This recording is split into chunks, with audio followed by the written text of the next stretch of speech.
Hello and welcome everybody, and today I would like to continue my series on sort of the Queen's Gambit positions. So last time we looked at d4, d5, c4, c6, and knight f3, knight f6, knight c3, and we briefly checked out a6. I didn't go into too much detail, but I hope I provided you with a little bit of main lines and little ideas. And we started looking at e6. And in this last time, we finished up looking at bishop g5. So today I'd like to look at the other move in this position, which is e3. So here, this is sort of known as the Meran variation. It's really popular right now. It was more popular a couple of years ago, but it's still played quite often. So I think that there's a lot of interesting stuff to be looked at here. The main move now is knight bd7.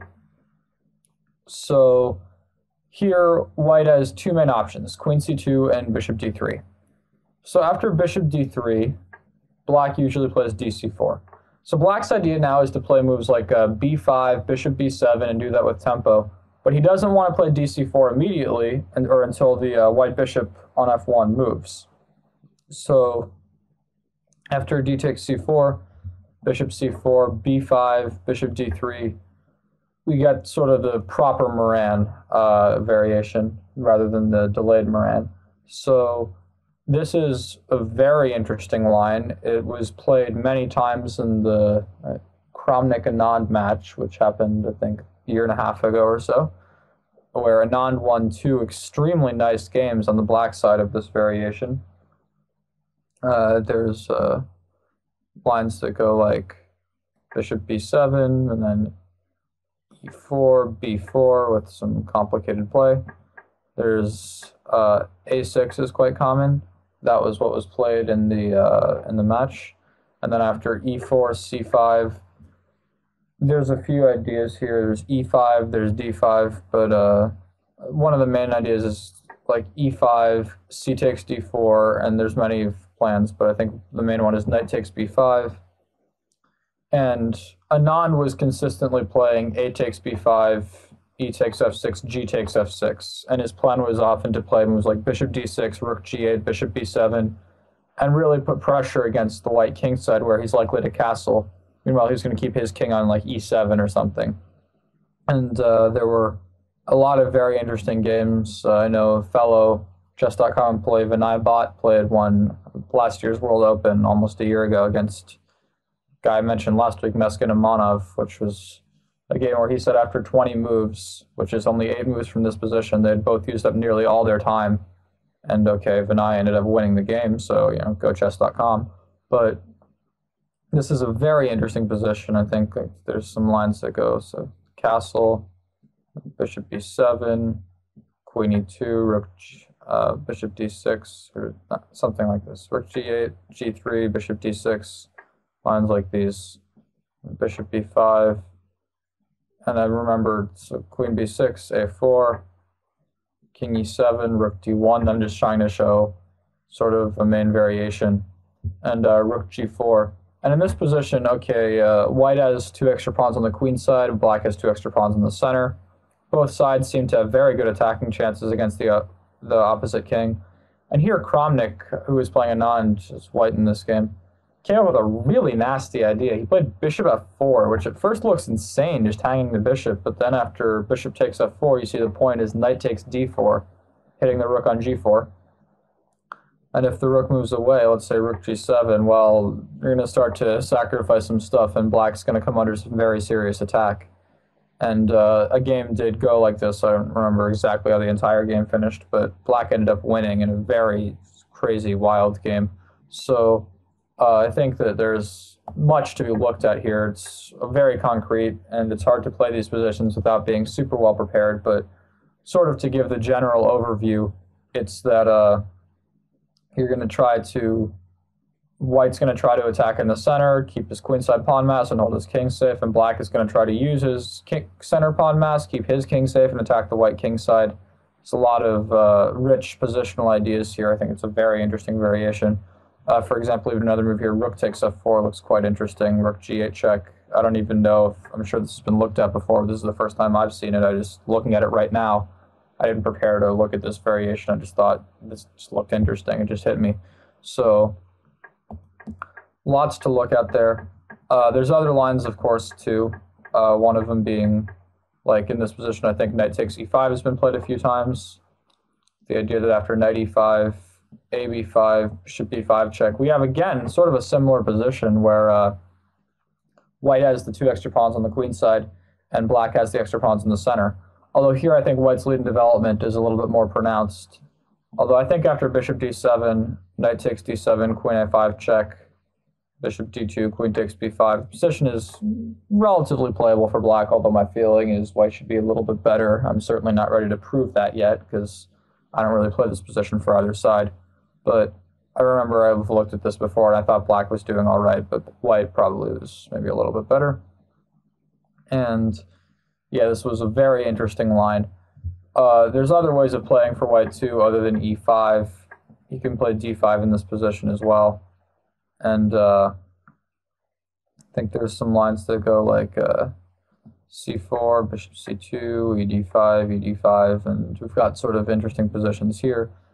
And there's many sorts of positions that can come out of this. After d5, I think queen c7 is quite a common move as well. And then there's just lots of stuff going on here. It's hard to figure out exactly who's better and why. So I think it's, again, just a very interesting position that requires a lot of study. But the main ideas for white will be to try to get behind his passed d-pawn and get castled, try to use a lead in development. Black is going to try to blockade the passed d-pawn, maybe expand on the queen side, maybe even castle on the queen side, and try to put pressure on the white king side and then the center with bishops on d6 and b7. So this is also a very interesting position, but also one where I think a lot of concrete opening theory is required to play, and I usually don't like that very much because I think it's better to play when you're on your own than when you're just following what your computer is telling you. So I'm going to go back to this position after knight bd7. I guess that was kind of a brief look at such a complicated variation, but I sort of prefer this other move, queen c2, which I think also is complicated and interesting, but it's not quite as crazy complicated. And I've found that oftentimes in these crazy wild positions, all that really matters is how well you've prepared your stuff in your computer. So the logic behind queen c2 is that black is going to want to play d takes c4, and white doesn't want to waste a move to recapture with the bishop. So it wouldn't really make sense for black to play dc4, bishop c4, in a variation where he's already behind in development. To give white an extra tempo with queen c2 is extremely risky. I think this would just be bad for black if we play in the same fashion. Let's say something like this: e5 takes. The queen on c2 is clearly better placed, and I would be worried for black. Also, now that the queen is on c2, white has the option of bringing the bishop back to e2, which is often a better square. With the queen still on d1 after b4, white's knight would be kicked into oblivion, but here we have the nice e4 square, which will be quite pleasant. So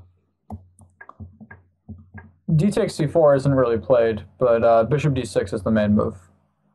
So here there's a few things to try, but only I think two really merit that much strength. I think like e4 has been played, but it doesn't lead anywhere. So the two moves that I think are interesting here are bishop d3 and sort of the crazy Shabalov-Shirov gambit with g4. So I kind of like g4. So the idea of this move is to gain space on the king side. Tactically, the point is if knight takes g4 after rook g1, black is going to have some trouble with his g7 pawn. And white's plan is going to be to attack in the center on the king side and to castle on the queen side. So with this happening, I think that black is probably a bit worse. So knight takes g4 is not the main move. There's d takes c4 with the idea that after g5, the knight now has the d5 square to go to. And there's h6, which prevents g5 kicking the knight away, but it does let white open some lines with g5. So this would be extremely interesting, I think, but probably, yeah, it's just interesting. I'm going to leave it at that because this actually is a variation that I like to play for white, and well, because I'm still an active tournament player, I can't give up all of my preparation, of course, to just anybody who has a chess.com membership. But because I will say that the main moves here are rook g1, bishop d2, and h3, all of which have the ideas of castling queenside at some point, playing g5, opening the king side, and getting a very sharp game. And if dc4, I think after bishop c4, a very strong idea for black is e5. But it's very logical. I forget who said it. Maybe it was Botvinnik, that if someone's attacking on the flank, you should counterattack in the center, and that's exactly what black's doing. Although he is offering a pawn after g5, knight d5, because after g5, it would be a very sad concession to have to go to h5 or g8, but and g4, I'm sure, will just get trapped. But after knight d5, if white wants to take the pawn, he has to give up the bishop here, because if he takes with the knight after cd5, pawn on d5 is immune due to some tactical trickery. So, but if he takes with the bishop, then in this position after queen a5 check knight c3, white's good. But after castles, white is a little bit undeveloped. His pieces are definitely coming under attack, and his king is certainly not the safest. Black also has the bishop here. I think black has more than enough compensation for the pawn. Black has won many games from this position. So normally after knight d5, white's played bishop d2 here. He's played knight e4 here. There's been some interesting games. I remember one game that Mikolevsky, very strong Israeli grandmaster, played, which went knight e4, bishop b4 check, bishop d2, take, castle, castle. Or sorry, not castle for black, because then e5 was hanging. He plays queen e7 first, castle, castle. Now an interesting move, bishop b3. And white's idea is that black wants to develop his c8 bishop, but to do that he has to move his knight. If he moves his knight, he loses e5, so black is going to have to do something about the d4 pawn first. And he doesn't want, after e takes d4, queen takes d4, the knight to get to b6. But white also doesn't want to take on e5, because that accelerates black's development. So after rook e8, which was played in the game, white came up with actually a really nasty idea, I thought, with rook hg1, saying, okay, go ahead and take on d4, see what I care. And now, if black doesn't accept the knight sacrifice, he's going to be worse very quickly with moves like rook de1, and coming up, he's got very big problems. But after queen takes e4, a rook coming to e1 will take the rook on e8. And it's actually extremely important which rook goes to e1 in this position. But when it comes down to it, I'm pretty sure rook d to e1 is the better move. And after queen takes f3, rook takes e8, knight f8. The point is now white can play bishop takes d5. Queen takes d5 and queen b4 seems to win. The difference is that if white's rook were on d1, black could take g5 with check here and have a winning position. So I'll show that real quick. If white had played rook ge1, queen takes f3, rook takes e8, check knight f8. At the moment, black is up material, but his pieces are undeveloped and his king is exposed. So bishop d5, queen d5, if queen b4 here, then after queen takes g5 check, white seems to be losing. If king b1, then bishop f5 check, picks up the rook on e8. And okay, he's not losing. If rook d2, queen g1 check is a perpetual. So again, if king c2, then bishop f5. And if rook back to d1, then queen back to g5. So that's just one variation, but it sort of shows how both sides are playing. It's very aggressive, very sharp, and very interesting. So I'm going to go back to before g4, though, and talk a little bit about bishop d3 in this position, but I think I'm going to have to do that next time because it looks like we're out of time.